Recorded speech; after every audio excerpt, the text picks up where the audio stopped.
Hola, buenos días, ¿cómo están? Buenas tardes, buenas noches, dependiendo del momento en que están viendo este video. Dios les bendiga, bienvenidos a este canal, mi canal, tu canal, Cristian Toriasi de Teología, teología cristiana, teología bíblica, teología arminiano-wesleyana, vida cristiana y todo aquello que pueda servirte para tu crecimiento a la imagen de Jesucristo.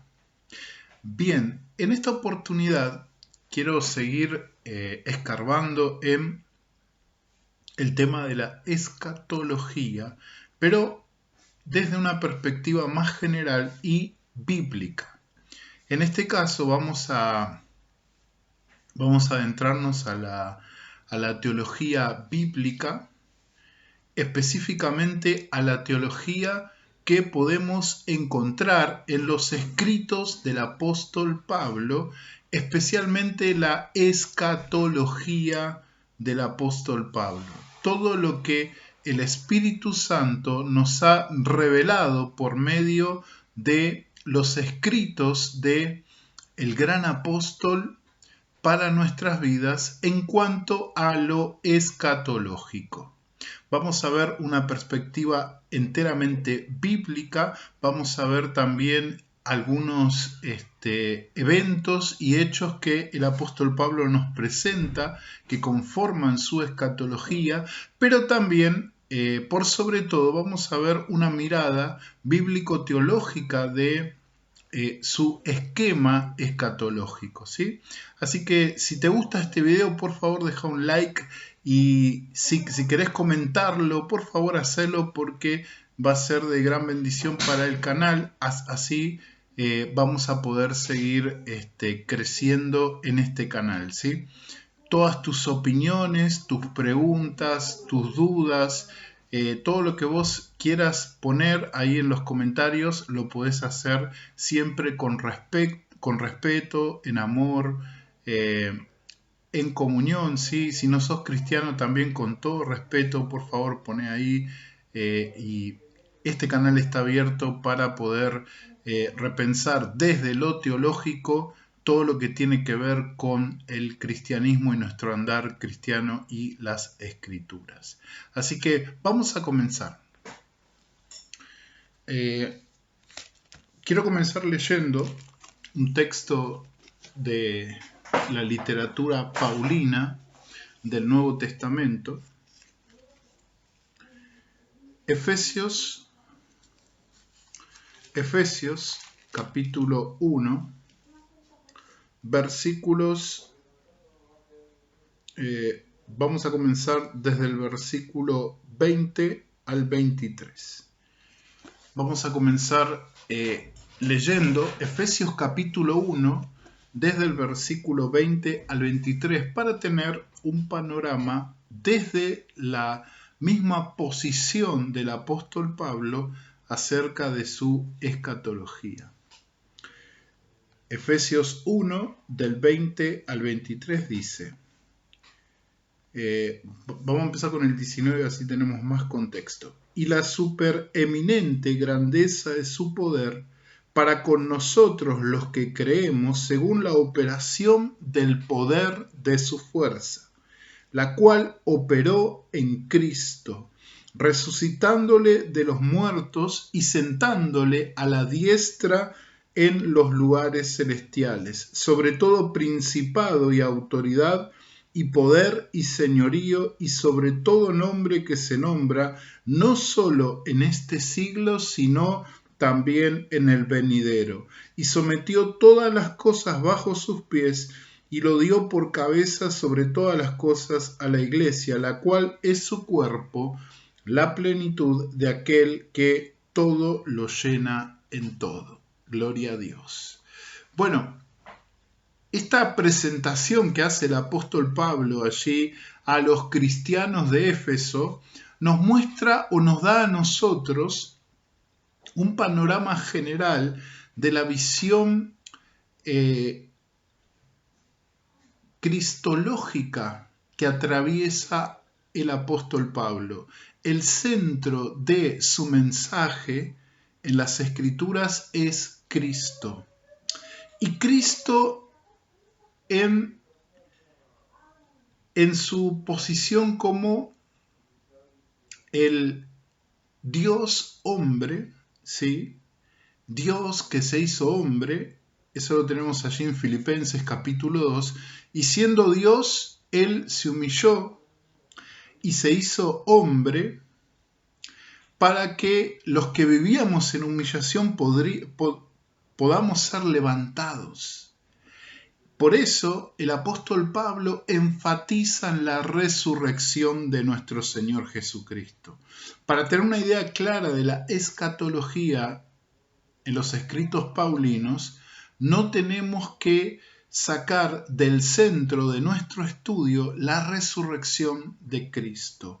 Porque a través de la resurrección, nos dice acá el texto, todas las cosas le fueron sujetas. Y Él se sentó a la diestra del Padre, ¿no? Acá no lo nombra al Padre, pero alude al Padre. Y al sentarse a la diestra, en el contexto de su resurrección, de su gloriosa resurrección, la resurrección de Cristo, dice, sobre todo principado, verso 21, y autoridad, poder y señorío, y sobre todo nombre que se nombra no solo en este siglo, sino también en el venidero, y sometió todas las cosas bajo sus pies. Estos versículos nos dan una idea del pensamiento o el escatón que nos presenta el apóstol Pablo en sus escritos, lo futuro. Pero para Pablo lo futuro también depende de lo presente. Por eso en Pablo podemos ver dos esferas, dos edades que se contraponen una sobre la otra, que la llama, por un lado el apóstol Pablo, el presente siglo. En este siglo, después le llama el presente siglo, sino también en el venidero, el siglo venidero. Cuando en la Escritura vemos el término siglo en los escritos de Pablo y también en los evangelios cuando Jesús habla de siglo, no está hablando de un periodo de 100 años, sino que está hablando de un tiempo tal vez indeterminado donde prevalece cierta autoridad, cierto reinado. En el caso de los siglos que presenta Pablo, habla del presente siglo como una edad oscura, una edad caracterizada por la noche, por las tinieblas. También acá en la carta de los Efesios habla del presente siglo como esa edad gobernada por las huestes espirituales de maldad. Los gobernadores de este siglo, lo llama allí en Efesios 6:12, los que ejercen su gobierno en las tinieblas de este siglo. Dice, porque no tenemos lucha contra sangre y carne, sino contra principados, contra potestades, contra los gobernadores de las tinieblas de este siglo, contra huestes espirituales de maldad en las regiones celestes. Tenemos por un lado el siglo presente, ¿no? Que es descrito como gobernado, dirigido por los demonios. Por eso, por ejemplo, el apóstol Pablo llama al presente siglo en Gálatas 1,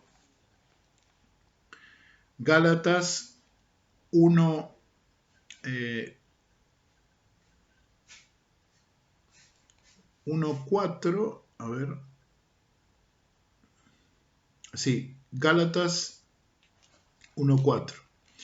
Dice, el cual, o sea, hablando de Cristo, el cual se dio a sí mismo por nuestros pecados para librarnos del presente siglo malo, conforme a la voluntad de nuestro Dios y Padre. Entonces, describe a la presente edad como un siglo malo, relacionándolo allí en su carta a los Efesios con el gobierno de los ángeles caídos y en este texto con el pecado. Por eso Pablo llama a esta era presente el siglo malo. Y por ende, quien controla a aquellos que están bajo las tinieblas de este siglo es Satanás. Allí en su segunda carta a los Corintios, el apóstol Pablo habla del dominio de Satanás, llamándole el Dios de este siglo ha cegado los entendimientos de los incrédulos, el entendimiento de los incrédulos para que no le resplandezca la luz de Cristo. Entonces, para entender la escatología paulina, tenemos que partir del hecho de que Pablo presenta en sus escritos una mirada de dos edades, una presente mala, gobernada por o dirigida por las tinieblas, por los ángeles caídos. No es todo el universo, sino sobre las criaturas morales que han caído, que se han rebelado contra Dios.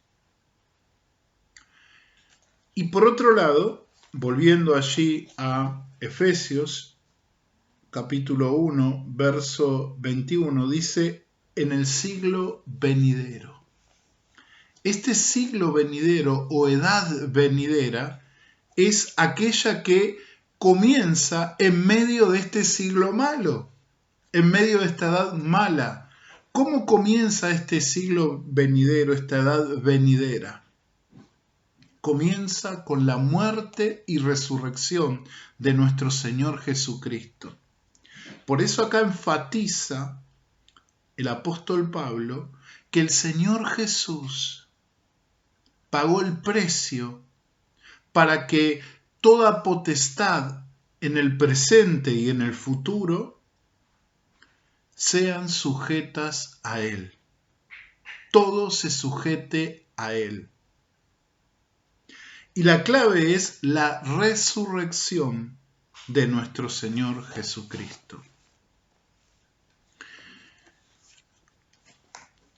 Quiero hablarles en principio, presentando este contexto, este marco de los dos siglos, del siglo actual, de la edad actual, la edad oscura, la edad de las tinieblas, en donde comienza,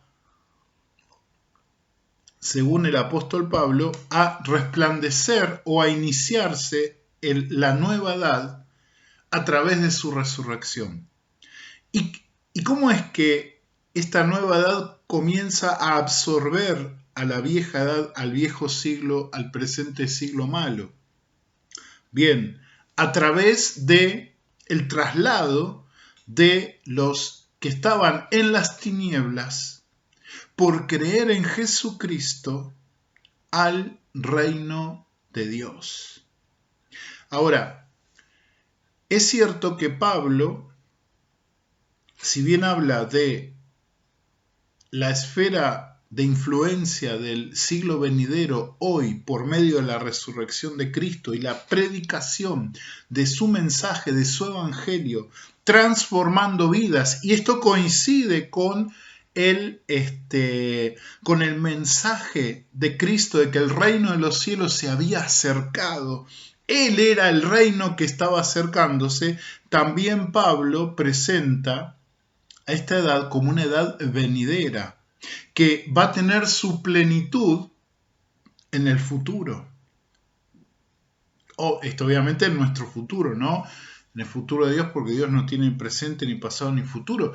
Pero en el contexto de estas dos edades, podemos decir, según todo el estudio teológico de la literatura paulina, de que el reino hoy afecta, hoy cambia, hoy transforma vidas, según lo que dice Pablo, pero que a la vez se prepara para manifestarse en su plenitud en la venida de nuestro Señor Jesucristo.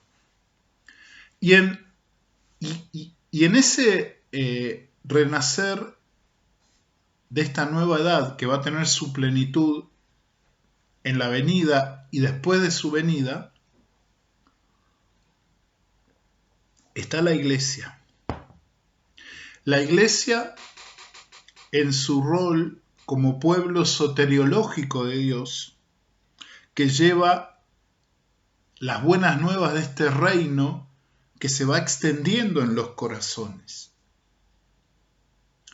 Ahora, otra vez, esto no quita que también Pablo nos presenta esta edad futura como desplegándose en su plenitud después de la segunda venida de nuestro Señor Jesucristo. Quiero leerles algo que tiene que ver con esto en cuanto a lo que dice Pablo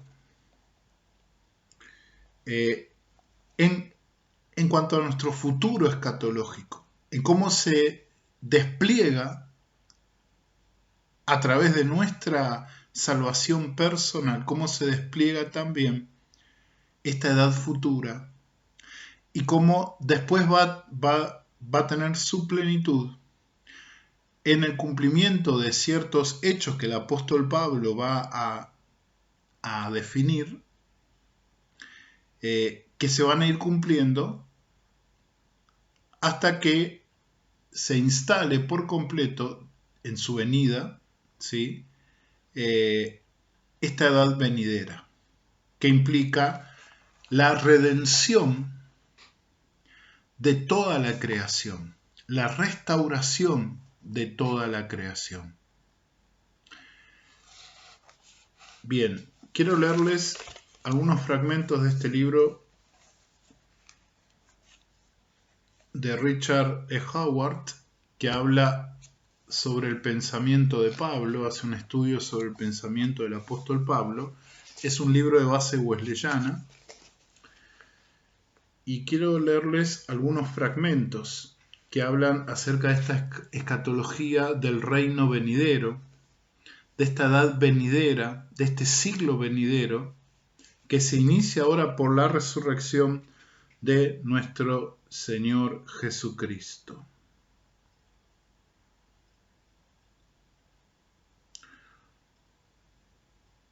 Bien.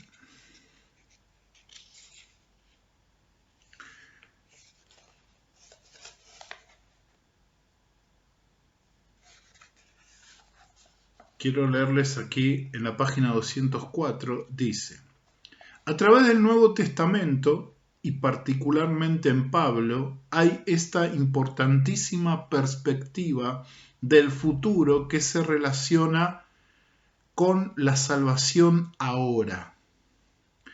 Todo depende de nuestra resurrección futura, que es lo único que puede traer vindicación total de ambas, nuestra fe y nuestra esperanza en Cristo. Por eso es que la salvación siempre está por venir, a la vez que es presente y pasada. Romanos 5, del verso 9 al 10 dice: pues mucho más, estando ya justificados en su sangre, por él seremos salvos de la ira.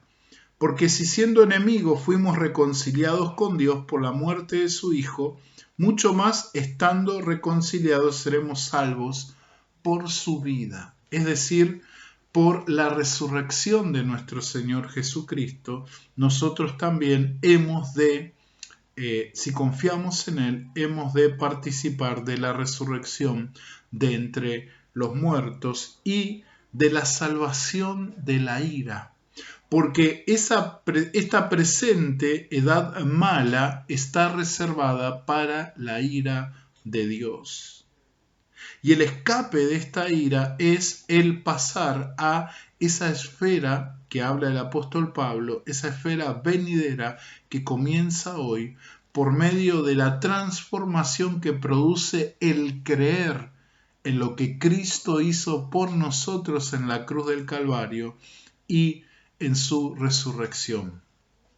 Sigue acá el autor. La seguridad en la justificación presente nos da la cierta esperanza de que seamos salvos. Pero no podemos ser salvos sin ese triunfo futuro, cuando seamos levantados de entre los muertos y recibamos nuestro nuevo hombre exterior. La resurrección, marcada muchas veces en los escritos de Pablo, es para la iglesia la esperanza viva de que el cuerpo también será redimido, que el cuerpo también será recompensado. Y si vamos ahora vamos a ver los eventos escatológicos, pero la resurrección para los que han muerto y la transformación para los que estemos vivos en aquel momento, cuando Cristo venga. La transformación instantánea.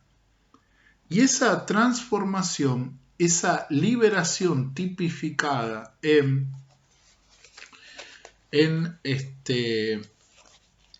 nuestra experiencia de ser liberados del pecado y que resucitemos a una nueva vida, también vendrá para toda la creación. Vamos a Romanos capítulo 8 y acá ya está describiendo esa parte de esa nueva edad. Romanos capítulo 8 dice versículo 18 en adelante. Acá Pablo llama a esa edad venidera la gloria eterna. Pablo habla de esa edad o describe esa edad como la edad de la gloria. Como describe a esta edad presente como la edad de las tinieblas, de la noche, Pablo describe con figuras naturales a la edad como el amanecer de la gloria, del resplandor de la gloria de Dios sobre toda la tierra, cumpliendo así todo lo profetizado por todos los profetas del Antiguo Testamento. Pero vamos a lo que dice el texto bíblico. Romanos 8, 18 dice: Pues tengo por cierto que las aflicciones del tiempo presente no son comparables con la gloria venidera. Pablo está hablando de las aflicciones que pasa el cuerpo de Cristo hoy acá en la tierra, en este presente siglo malo, y dice que no son comparables de ninguna manera con aquella gloria venidera, que en nosotros ha de manifestarse. Acá Pablo otra vez está centrando la gloria venidera en la manifestación de los hijos de Dios. ¿Por qué? Porque Pablo está haciendo esa traspolación de esa salvación y restauración interna y redención interna de nuestro ser, que no solo transforma nuestra alma, sino todo lo que somos, porque Pablo tiene una visión integral del ser humano. Entonces, hoy nosotros somos restaurados en nuestro ser interior por Cristo. Y un día, o hemos de resucitar si hemos dejado este cuerpo, o cuando Cristo venga a buscar a la iglesia, seremos renovados, restaurados, glorificados en un instante.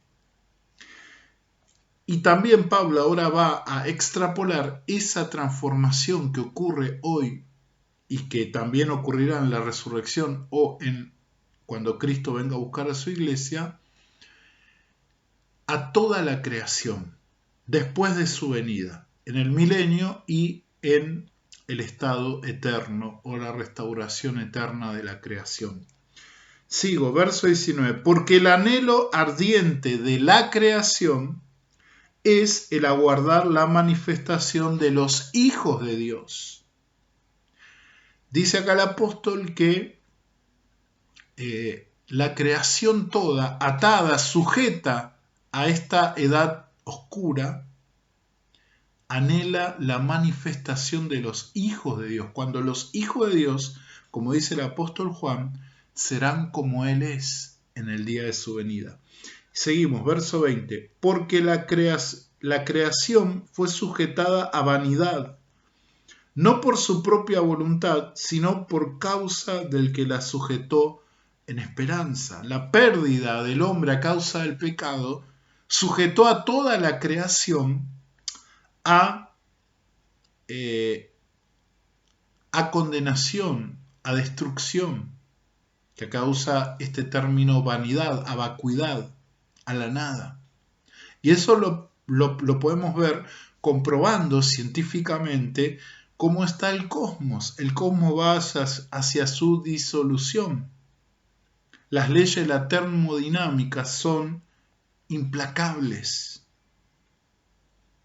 Pero, dice acá, sino por causa del que la sujetó a esperanza, o sea, a la esperanza de la liberación del presente estado al cual está sujeta la creación.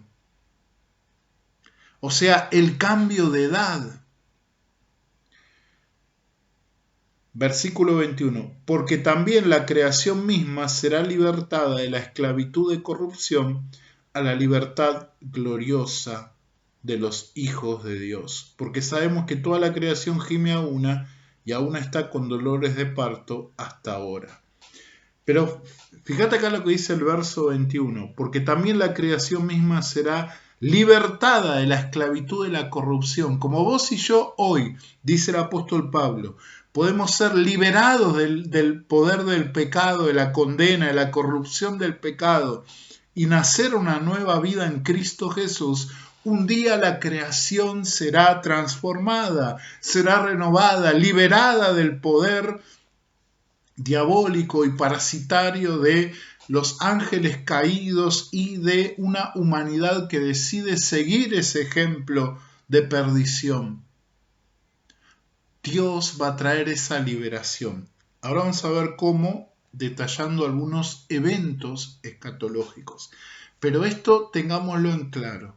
No podemos presentar una escatología paulina sin tener en mente el esquema escatológico que el apóstol Pablo tiene, la visión cósmica que el apóstol Pablo tiene acerca de la iglesia, el hombre y la creación en relación con el Creador, con Dios.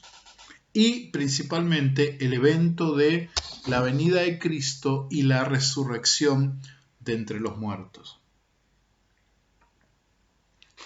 Bien.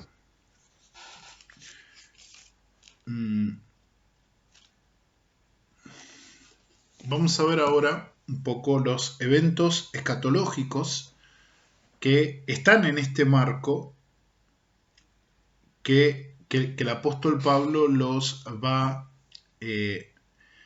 presentando en sus distintos libros, en sus distintas cartas, dándonos también una idea más acabada de su escatología.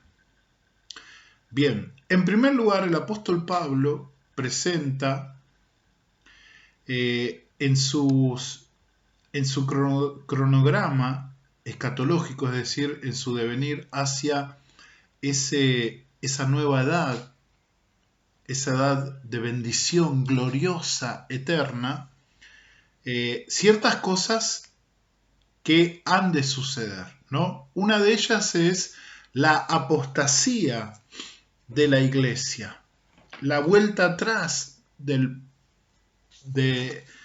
parte del pueblo de Dios, de parte de la iglesia de Cristo antes de su venida y por supuesto antes de la manifestación del anticristo, que también es descrito en la escatología paulina. Tenemos allí segunda de Tesalonicenses, capítulo 2. Por ahí lo conoces este texto, pero lo leo. 2 de Tesalonicenses, capítulo 2, verso 3. Dice: nadie os engañe en ninguna manera, porque no vendrá, es decir, el Señor no vendrá, sin que antes venga la apostasía y se manifieste el hombre de pecado, el hijo de perdición. Bueno, acá el apóstol Pablo les aseguró a los creyentes de Tesalónica que ellos no debían moverse de su manera de andar, de mover, de pensar. No tenían que ponerse mal, sino que tenían que estar atentos, porque antes que el Señor venga iba a manifestarse la apostasía, el misterio de la iniquidad, que también está descrito acá en el capítulo 2 de 2 de Tesalonicenses, el hombre de pecado, que es el anticristo. Es cierto que hay algunos que creen que la apostasía o salida, porque esa es una de las formas que puede interpretarse esa palabra, en griego se refiere al rapto de los creyentes para irse con Cristo, pero el consenso más amplio es que el apóstol Pablo tiene en mente un alejamiento, ¿no? Porque esa palabra significa salida o alejamiento de la fe, que tiene lugar en las últimas, en la última etapa de el devenir de la iglesia de Cristo. También tenemos allí en 1 de Timoteo capítulo 4 versículos 1 al 2 la advertencia de este tiempo de apostasía, de este tiempo de alejamiento, de vuelta atrás de la iglesia de Cristo, ¿no? 1 de Timoteo 4, 1, 2 dice: pero el Espíritu dice claramente que en los últimos tiempos algunos apostatarán de la fe, prestando atención a espíritus engañadores y a doctrinas de demonios, mediante la hipocresía de mentirosos que tienen cauterizada la conciencia. Puesto que escribe que apostatarán de la fe, implica que estos apóstatas siguen siendo religiosos, pero niegan ese cuerpo de verdades fundamentales basadas en las Escrituras, que ponen a Cristo y su obra como centro, ¿no? Y estos que son aparentemente parte de la iglesia niegan la eficacia de el poder de Cristo para salvar por la fe. El término que se traduce como apostatarán, que en griego es apieimi, y significa salir o partir. Así los hombres mismos se apartarán de la verdad y van a aceptar doctrinas de espíritus malignos. Qué interesante esto, ¿no? Que el diablo y sus demonios pueden generar doctrinas, ¿no? Y esto es una alerta para lo que está pasando hoy, ¿no? Cómo dentro de la iglesia de Cristo están pasando cosas que son sumamente alarmantes, como iglesias enteras están predicando un mensaje totalmente distinto al que nos presentan las Escrituras o el devenir de la historia de la iglesia arraigado en las Escrituras, ¿no? Entonces vemos una manifestación de esta apostasía predicha por el apóstol Pablo, guiado por el Espíritu Santo, que nos hace ver, no es lo que estoy diciendo, no lo estoy afirmando, pero nos hace ver que el tiempo del fin se acerca, ¿no? El tiempo en que esta edad presente ha de ser juzgada y terminada y dará lugar a la edad gloriosa, eterna y futura con Cristo. Bien, entonces, entre las cosas que han de pasar según el programa escatológico que nos presenta la escatología paulina, es la apostasía de la iglesia. También, como hemos visto, la resurrección de entre los muertos, que es un evento crucial para el paso entre la edad presente y la edad gloriosa y futura. Como ya hemos dicho, todo el evento escatológico se basa en la resurrección de nuestro Señor Jesucristo, en la cual garantiza y da la esperanza de la resurrección de nuestros cuerpos. Como Él resucitó, con su cuerpo resucitó y fue glorificado, así también nosotros. Nosotros, según lo que dice el apóstol Pablo, no tendríamos ninguna esperanza de nuestra resurrección si no fuera por la resurrección misma de nuestro Señor Jesucristo. Lo tenemos allí en 1 Corintios capítulo 12 al versículo 19. Capítulo 15, versículos 12 al 19. Pablo continúa su argumento escatológico para la resurrección de los creyentes a través del resto de 1 Corintios 15. La mayor victoria de la humanidad es la resurrección corporal, como la proclama Pablo, que dice allí en los versículos 56 y 57 del capítulo 15, de que nuestra victoria sobre la muerte y sobre el pecado es por medio de la resurrección de Cristo. Cuando el Señor Jesús regrese a buscar a su iglesia, traerá consigo a los que han dormido en él. ¿Sí? Esto lo tenemos ahí en 1 Tesalonicenses capítulo 4, verso 14. Ellos serán levantados primero y luego aquellos que aún estemos vivos o estén vivos han de ser arrebatados para estar con Cristo para siempre. Eso lo tenemos allí en 1 Tesalonicenses capítulo 4, verso 17. Obviamente habrá otras resurrecciones para los santos del Antiguo Testamento y para los santos que han de dar su vida por la persecución de la bestia durante el periodo de la gran tribulación, tal como está allí en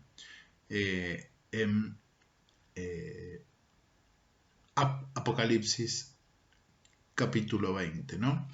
Pero entra dentro, podemos ver cómo la teología o la escatología del apóstol Pablo no se contradice con, por ejemplo, la escatología de los escritos de Juan, sino que se complementan, ¿no? Juan habla de una primera resurrección y el apóstol Pablo habla de esa resurrección en su venida, en su presentación, en su acercamiento acá en la tierra y en su venida gloriosa. Ese otro evento que lo mencioné es el arrebatamiento de la iglesia. Parece ser aludido en la teología de Juan, en el Evangelio de Juan, lo vemos allí en capítulo 14, el 1 al 3.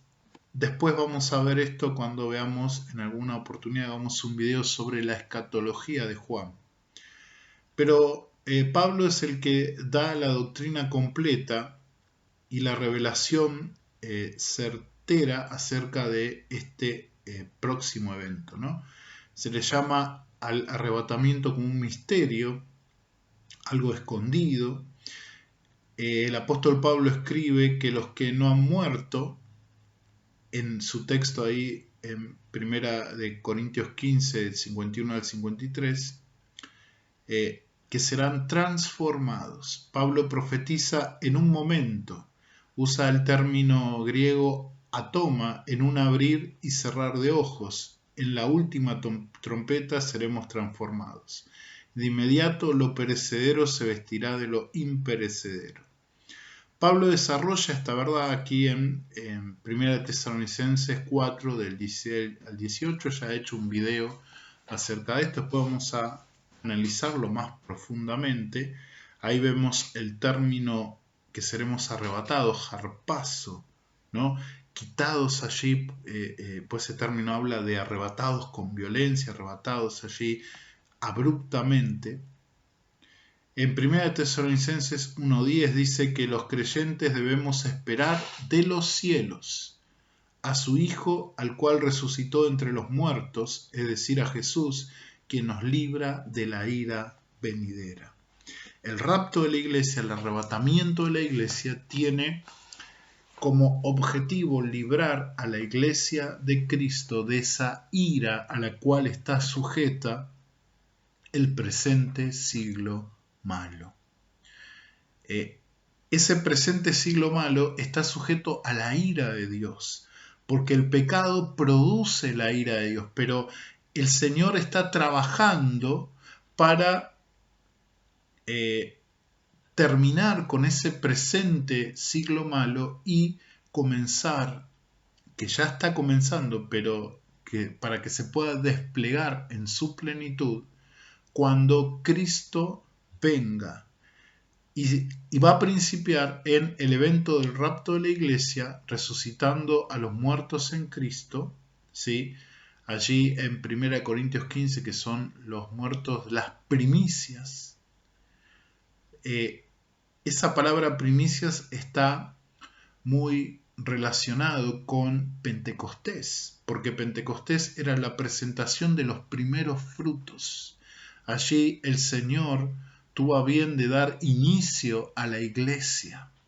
Allí se derramó el Espíritu Santo sobre los 120 y comenzó la iglesia de Cristo. Entonces, las primicias son la iglesia que será arrebatada. Después va a haber otra resurrección en la venida de nuestro Señor Jesucristo, que está allí en el contexto de Apocalipsis 20, que dice que resucitan aquellos que han dado su vida por causa de Cristo, y obviamente los santos del Antiguo Testamento también.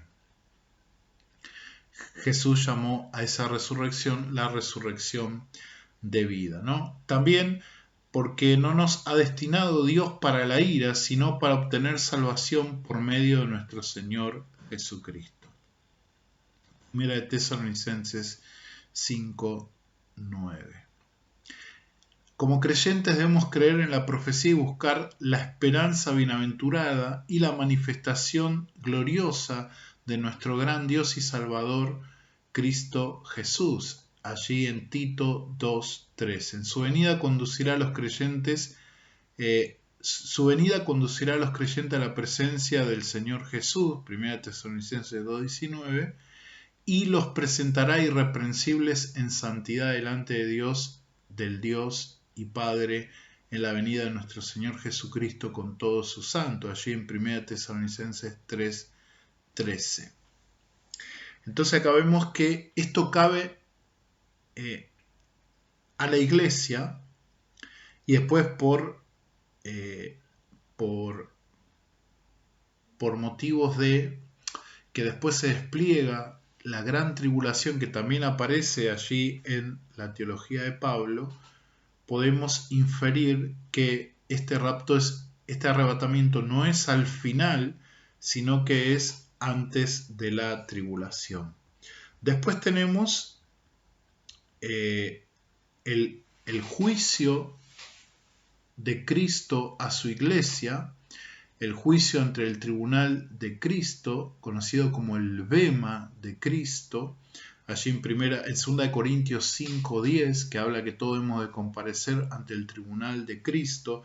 Este juicio, este evento escatológico que tiene que ver con la iglesia, no es para condenar a aquellos que están o que han fallado o que han hecho cosas malas, sino que es para recompensar conforme a las obras que se hicieron o no de acuerdo a la voluntad de Dios para con su iglesia. Esto lo vamos a profundizar en un video aparte. Pablo habla de la gran tribulación, allí en 2 Tesalonicenses 2, del 3 al 4, al describir el reino del hombre de pecado, del anticristo. Allí también en 1 Tesalonicenses 5 habla de la gran tribulación como el día del Señor, día de angustia, que vendrá como ladrón en la noche, ¿no? No habla de un día específico, un día de 24 horas, sino de un periodo, de un tiempo, ¿no?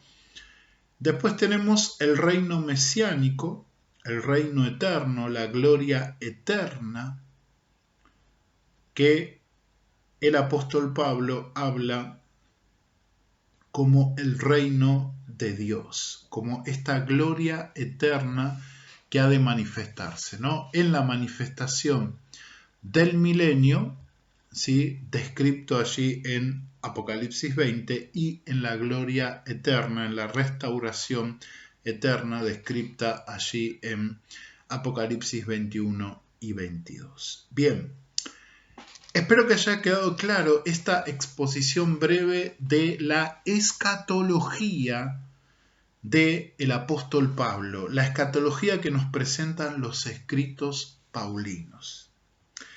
Es muy rico toda la literatura paulina y de mucha bendición para la iglesia.